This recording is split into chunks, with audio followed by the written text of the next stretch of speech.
भारत माता की, भारत माता की जय जोहार। नमस्कार। बोरोरा आमार प्रणाम नेबेन। छोटोरा भालोबाशा। आप इतनी विशाल संख्या में यहां हमें आशीर्वाद देने आए हैं। मैं हृदय से बंगाल की जनता का अभिनंदन करता हूं। आज एवरेस्ट डे भी है। आज के दिन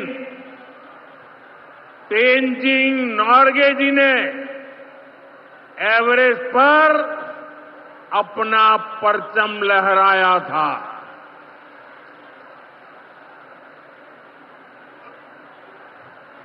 उनके सम्मान में हम भी अपना तिरंगा फहराएंगे।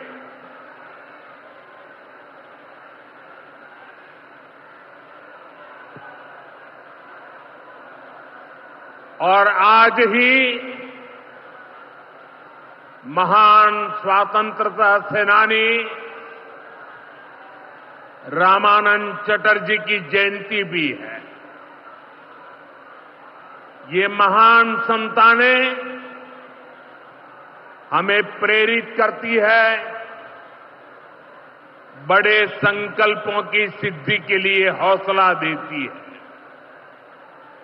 साथियों, 21वीं सदी में भारत नए सामर्थ्य के साथ समृद्धि की नई गाथा लिख रहा है। आज देश का हर नागरिक भारत को विकसित राष्ट्र बनाने के लिए जुटा है, दिन रात जुटा है। और विकसित भारत बनाने के लिए पश्चिम बंगाल का भी विकसित होना बहुत जरूरी है। और इसलिए पश्चिम बंगाल को भी नई ऊर्जा के साथ जुटना है। बंगाल को फिर उसी भूमिका में आना होगा जो कभी यहां की पहचान थी। इसके लिए जरूरी है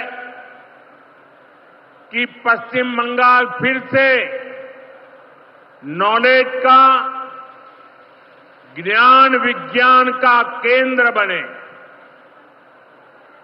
बंगाल मेक इन इंडिया का एक बहुत बड़ा सेंटर बने। बंगाल देश में पोर्ट लेड डेवलपमेंट को गति दे। बंगाल अपनी विरासत पर गर्व करते हुए, उसे संरक्षित करते हुए तेज गति से आगे बढ़े। साथियों, केंद्र की भाजपा सरकार इसी संकल्प के साथ काम कर रही। भाजपा पूर्वोदय की नीति पर चल रही है। बीते दशक में बीजेपी सरकार ने यहां के विकास के लिए हजारों करोड़ों का निवेश किया है। अब से कुछ देर पहले यहां सिटी गैस डिस्ट्रीब्यूशन नेटवर्क का शुभारंभ भी हुआ है। केंद्र सरकार के प्रयासों से ही कल्याणी एम्स बना है। न्यू अलीपुरद्वार और न्यू जलपाईगुड़ी जैसे रेलवे स्टेशनों का पुनर्विकास किया जा रहा है।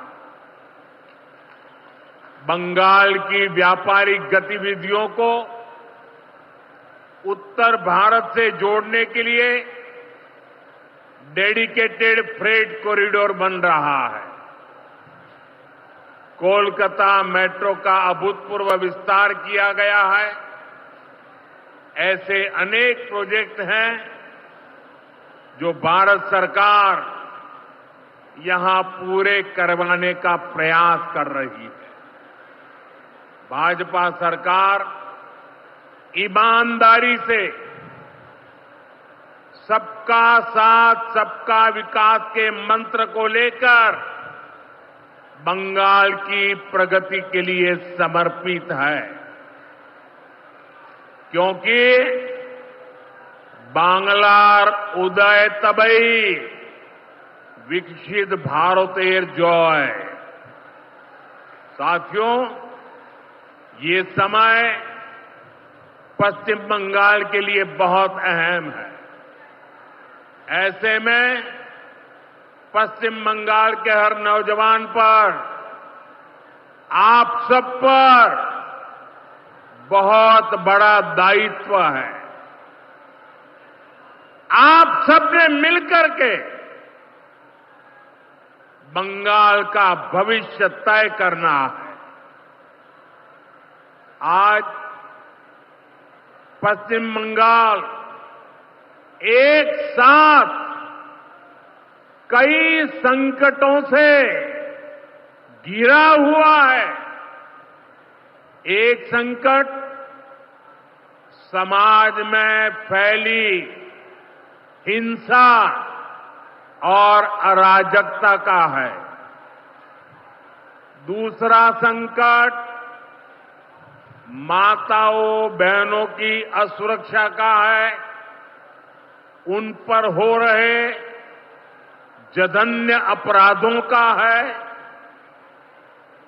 तीसरा संकट नौजवानों में फैल रही घोर निराशा का है, बेतहाशा बेरोजगारी का है। चौथा संकट घनघोर करप्शन का है। यहां की सिस्टम पर लगातार कम होते जनविश्वास का है। और पांचवा संकट गरीबों का हक छीनने वाली सत्ताधारी पार्टी की स्वार्थी राजनीति का है। साथियों, यहां मुर्शिदाबाद में जो कुछ हुआ, मालदा में जो कुछ हुआ, वो यहां की सरकार की निर्ममता का उदाहरण है। दंगों में गरीब माताओं बहनों की जीवन भर की पूंजी राख कर दी गई। तुष्टीकरण के नाम पर गुंडागिर्दी को खुली छूट दे दी गई। जब सरकार चलाने वाले एक पार्टी के लोग, विधायक, कॉरपोरेटर ही लोगों के घरों को चिन्हित करके जलाते हैं और पुलिस तमाशा देखती है, तो उस भयावह स्थिति की कल्पना की जा सकती है। मैं बंगाल की भद्र जनता से पूछता हूं, क्या सरकारें ऐसे चलती हैं? यही भावे छोड़कर चलेगी? साथियों, बंगाल की जनता पर हो रहे इन अत्याचारों से यहां की निर्मम सरकार को कोई फर्क नहीं पड़ता। यहां बात बात पर कोर्ट को दखल देना पड़ता है।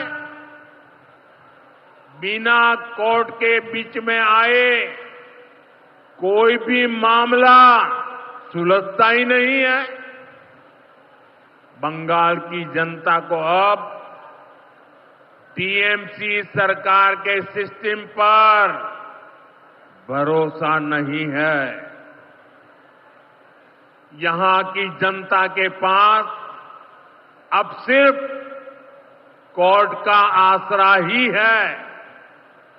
इसलिए पूरा बंगाल कह रहा है, बंगाल में मची चीख पुकार, नहीं चाहिए निर्मम सरकार। बांग्लार चित्कार लागबे ना, निर्मम सरकार। साथियों, भ्रष्टाचार का सबसे बुरा असर नौजवानों पर पड़ता है, गरीब और मिडिल क्लास परिवारों पर होता। भ्रष्टाचार कैसे चारों तरफ बर्बादी लाता है, ये हमने टीचर भर्ती घोटाले में देखा है। टीएमसी सरकार ने अपने शासनकाल में हजारों टीचर्स का फ्यूचर बर्बाद कर दिया, उनके परिवारों को तबाह कर दिया, उनके बच्चों को असहाय छोड़ दिया। टीएमसी के घोटालेबाजों ने सैकड़ों गरीब परिवार के बेटे बेटियों को अंधकार में धकेल दिया है। ये सिर्फ कुछ हजार टीचर्स के भविष्य के साथ खिलवाड़ नहीं है, बल्कि पश्चिम बंगाल के पूरे एजुकेशन सिस्टम को बर्बाद किया जा रहा है। टीचर्स के अभाव में लाखों बच्चों का भविष्य दांव पर है। इतना बड़ा पाप टीएमसी के नेताओं ने किया है। हद तो ये है कि ये लोग आज भी अपनी गलती मानने को तैयार नहीं है। उल्टा देश की अदालत को, न्यायपालिका को, कोर्ट को दोषी ठहराते हैं। साथियों, टीएमसी ने चाय बागान में काम करने वाले साथियों को भी नहीं छोड़ा है। यहां सरकार की कुनीतियों के कारण टी गार्डन लगातार बंद होते जा रहे हैं। मजदूरों के हाथ से काम निकलता चला जा रहा है। यहां पीएफ को लेकर जो कुछ भी हुआ वो बहुत शर्मनाक है। ये गरीब मेहनतकश लोगों की कमाई, उस पर डाका डाला जा रहा है। टीएमसी सरकार इसके दोषी लोगों को बचाने की कोशिश कर रही है। और मैं बंगाल के मेरे भाई बहन आपको विश्वास दिलाने आया हूं, भाजपा ये नहीं होने देगी।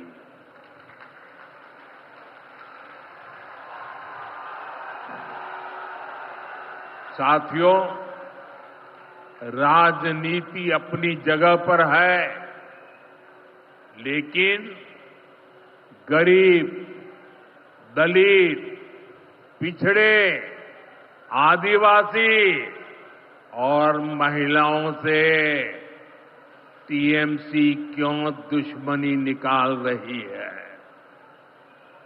पश्चिम बंगाल के गरीब, एससी, एसटी, ओबीसी के लिए जो भी योजनाएं देश में चल रही है, उनमें से बहुत सारी योजनाएं यहां लागू ही नहीं होने दी जा रही है।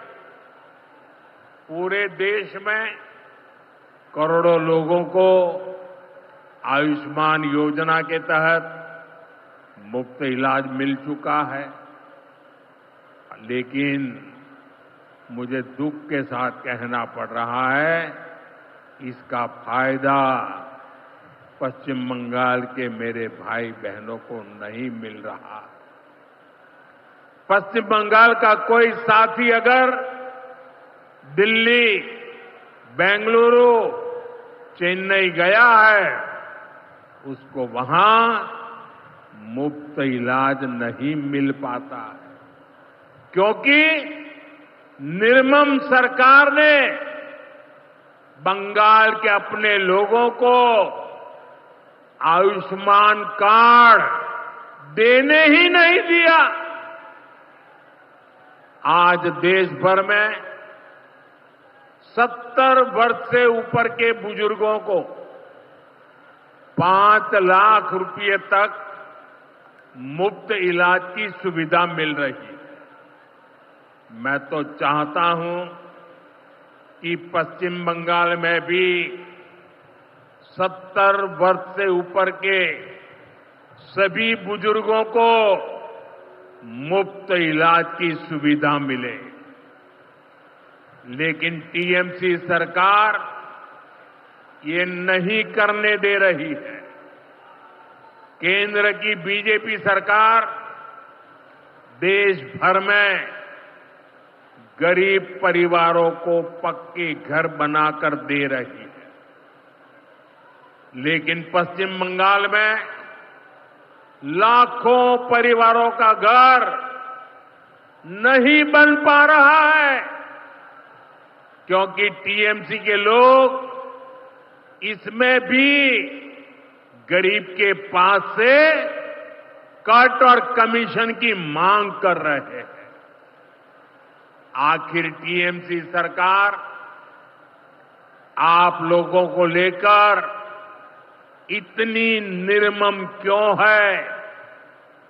साथियों, यहां की निर्मम सरकार के जितने उदाहरण दो वो कम है। पश्चिम बंगाल में बहुत बड़ी संख्या में हमारे विश्वकर्मा भाई बहन हैं। ये लोग हाथ के हुनर से अनेक प्रकार के काम करते हैं। इनके लिए पहली बार भाजपा सरकार विश्वकर्मा योजना लाई है। इसके तहत देश के लाखों लोगों को ट्रेनिंग मिली है, पैसा मिला है, नए टूल मिले हैं, आसान ऋण मिला है, लेकिन पश्चिम बंगाल में 8 लाख एप्लीकेशन अभी भी लटकी पड़ी है। निर्मम सरकार उस पर बैठ गई है, क्योंकि टीएमसी सरकार इस योजना को भी लागू नहीं कर रही है। साथियों, टीएमसी सरकार की मेरे आदिवासी भाई बहनों से भी दुश्मनी कुछ कम नहीं है। देश में पहली बार जनजातियों में भी सबसे पिछड़ी जनजातियों के लिए पीएम जनमन योजना बनाई गई है। पश्चिम बंगाल में बहुत बड़ा आदिवासी समाज है। टीएमसी सरकार गरीब आदिवासियों का विकास भी नहीं होने दे रही है। उसने पीएम जनधन योजना को यहां लागू नहीं किया। टीएमसी हमारे आदिवासी समाज को भी वंचित ही रखना चाहती है।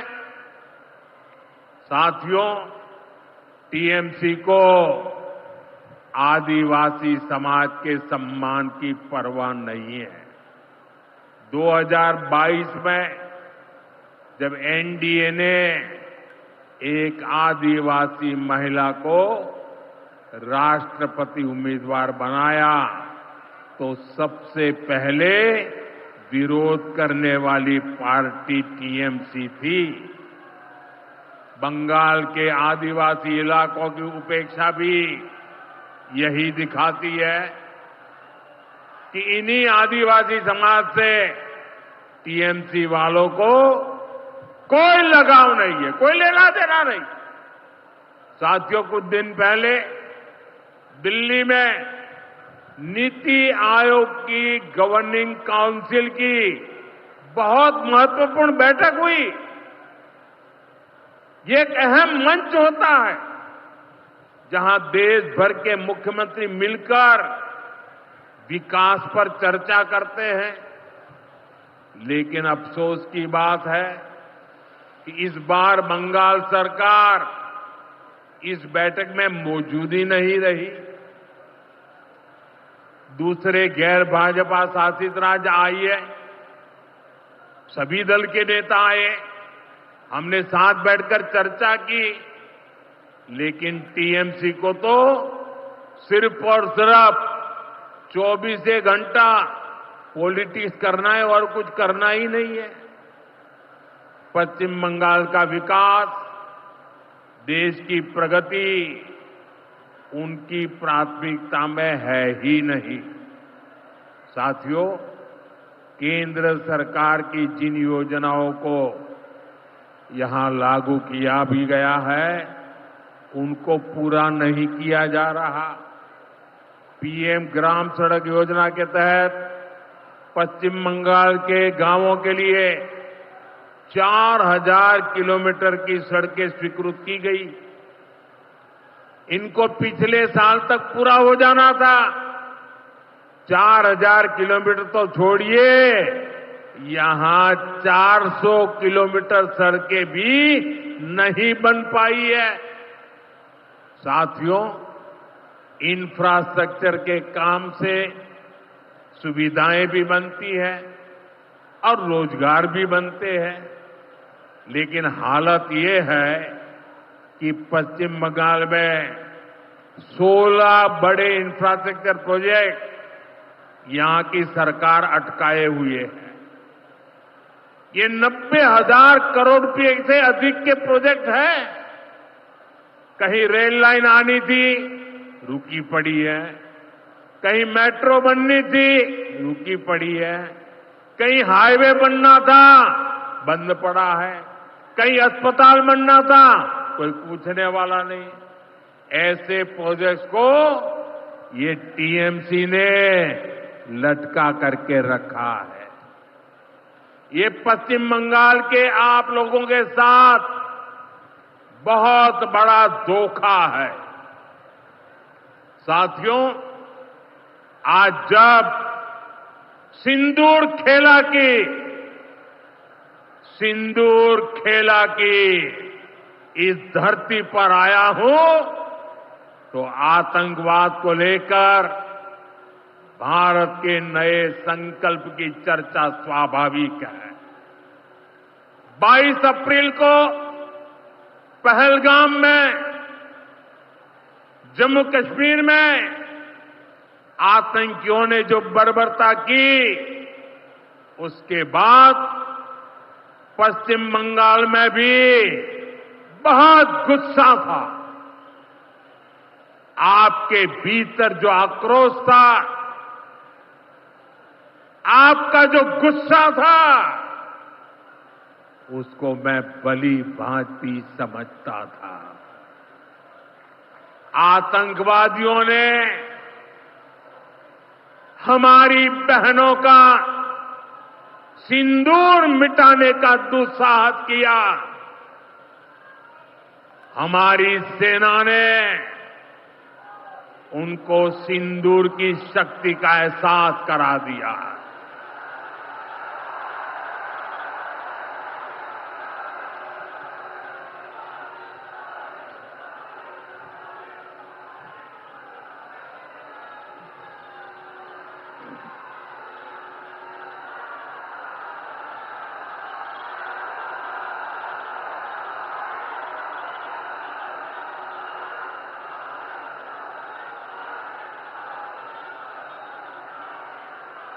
हमने आतंक के उन ठिकानों को तबाह किया जिनकी पाकिस्तान ने कल्पना तक नहीं की थी। साथियों, आतंक को पालने वाले पाकिस्तान के पास दुनिया को देने के लिए कुछ भी पॉजिटिव नहीं है। जब से वो अस्तित्व में आए हैं तब से ही उसने सिर्फ आतंक को पाला है।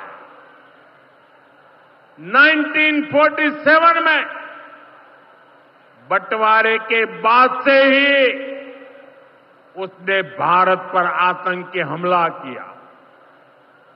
कुछ सालों के बाद उसने यहां पड़ोस में आज के बांग्लादेश में जो आतंक फैलाया, पाकिस्तान की सेनाओं ने जिस प्रकार बांग्लादेश में रेप किए, मर्डर किए, वो कोई भूल नहीं सकता। आतंक और नरसंहार ये पाकिस्तानी सेना की सबसे बड़ी एक्सपर्टाइज है। जब सीधा युद्ध लड़ा जाता है तो उसकी हार तय होती है, उसका पराजय निश्चित होता है, उसको मुंह की खानी पड़ती है। यही कारण है कि पाकिस्तान की सेना आतंकियों का सहारा लेती है। लेकिन पहलगाम हमले के बाद अब भारत ने दुनिया को बता दिया है, भारत अब आतंकी हमला हुआ, भारत पर आतंकी हमला हुआ तो दुश्मन को उसकी बड़ी कीमत चुकानी पड़ेगी।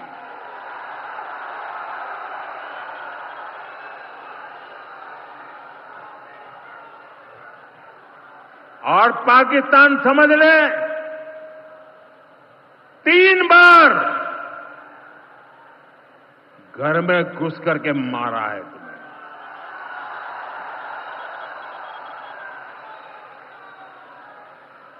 हम शक्ति को पूजने वाले लोग, हम महिषासुर मर्दिनी को पूजते हैं। बंगाल टाइगर की इस धरती से 140 करोड़ भारतीयों का ऐलान है। ऑपरेशन सिंदूर अभी खत्म नहीं हुआ है।